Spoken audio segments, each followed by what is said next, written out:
Hello everybody and welcome to a new video. Today we are going to be taking a look at a couple of new watches from the Citizen range, and they are quartz eco drive chronographs. Now, as you can see on some of the footage that I'm going to show you, they do have very much a racing-esque style to them, so they do have a Daytona type feel to them. Certainly not a Daytona price as you would expect with a Citizen, but nonetheless still very nice watches on the wrist, and certainly something that you should think about if you are into that style of watch. Anyway, without further ado, let's take a look at the watches in further detail. If you do like the content though, please do consider subscribing, liking and sharing, and put some comments down in the comment section below if you've got any questions, and I will come back to you. Alright guys, let's take a look at the watches. So we have two versions of this watch today. The first is this Ivory Dial version with the black bezel. We also have a black dial version with a sort of, I suppose, a greeny blue aluminium bezel, which is very nice. Now they are eco drive models, so powered by the sun, which means that they don't have to have battery change. They are very reliable using that Citizen B620 quartz module, but relatively inexpensive. The guys at Starbuy who loaned us this watch, so thank you very much Starbuy, they sell them all day long for under 350 Australian dollars, so relatively inexpensive, good quality, nice looking watches. Here's the obligatory wrist shot, guys. As you can see, the watch fits very well on my 7¼ inch wrist. Diameter of this watch is actually 43 mils, so it's not particularly small. It does look as though it sits a little bit high though, but that is just primarily down to the strap being quite stiff. As you wear this watch in, it will sit a little close to the wrist, I think. Turning our attention to the dial, you do have a triple register chronograph set up here. So on that left sub-dial you have the running minutes for the chronograph, timing up to a maximum of 60 minutes. You also have that middle dial, which is essentially the running seconds for the regular timekeeping mode of the watch. And you notice there at the 4:30 position you also have a date window. The right sub-dial is essentially a 24-hour designation, so allowing you to understand what time of the day it is, day or night. Whilst I've got two colourways of this watch, I do feel that the chronograph hand on this Ivory Dial version is certainly the most aesthetically pleasing, I would say. Very nice orange hand on it there, as you can see. Now, as these are eco drive models, they do have a translucent dial that allows the solar power to go through and charge the batteries. The hour markers are a slightly raised or engraved look to them, but as you can see there, I've got both colourways to show you. Of the two colourways, I think the black dial version has the nicer engraving, or certainly the nicer look to it, in my opinion.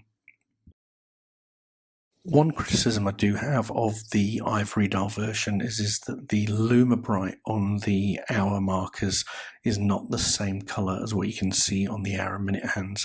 It does make the dial look a little bit hodgepodge.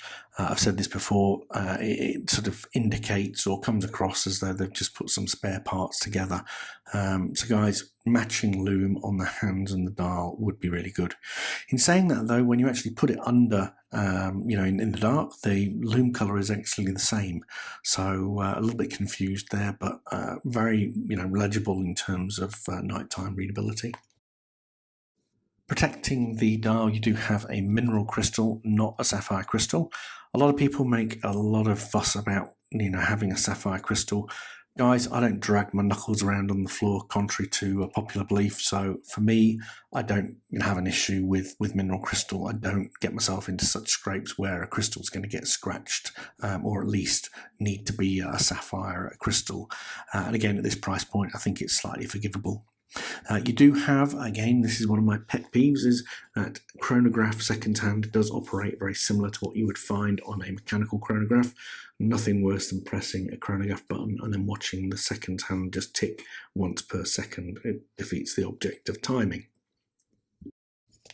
Now, I called this watch the racing chronograph, but the bezel, which is friction based, it's movable either way, left or right, is basically a compass heading model. So it's sort of, I suppose, a little bit mixed up. It's got the bezel, which talks about compass headings, and then the inner chapter ring, which looks to the speed calculation as to what you would find on a racing chronograph. Now, of the two models, I would say that the black bezel, or sorry, the Black Dial version with this greeny blue bezel is the most aesthetically pleasing. I really did like the colour of that bezel, and it is an aluminium bezel across both models. If we look at the leather strap, it is very nice. You do have that dimple style racing effect that you find on these types of chronographs, so matches the watch really well. You do have a Citizen signed buckle there. Overall, it was a nice padded watch strap, but like I say, it's new, so it's going to be stiff. But very nice quality for this price point, again sitting at sub $350. I think overall of the two watches, it'd be fair to say that the finishing on the case is what you would expect at this price point. It's not rough by any stretch of the imagination, it's just nothing particularly of note. But I do like that Black Dial version, the slightly raised gold hour markers, and that bezel really sort of surprised me, and I found myself thinking, you know, if I had one of these watches or the choice of them, I would certainly go with the Black Dial version. That's not to say that the Ivory Dial version is no good. It's very nice. It's a classic sort of look. But like I say, I think the bezel on that Black Dial version was special.